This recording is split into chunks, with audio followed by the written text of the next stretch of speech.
Legislators began a new session at the Capitol today. There were also protests taking place just outside those chamber walls. Students from across the state walked out of class today and descended on the Capitol, protesting against gun violence and demanding action. This comes just 4 days after last week's deadly shooting at Perry High School. Local 5's Megan McPherson has more on what these students are demanding from lawmakers in the state and their message to Governor Kim Reynolds.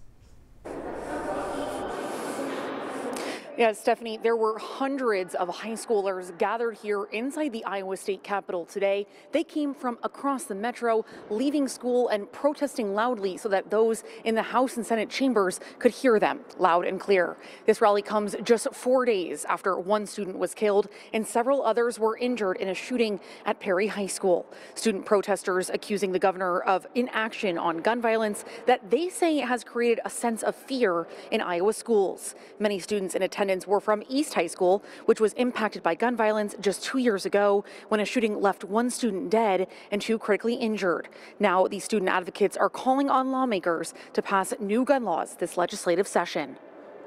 Governor Reynolds can make this choice easier by passing a gun legislation that will actually keep children safe, because we choose policy and change over more empty thoughts and prayers.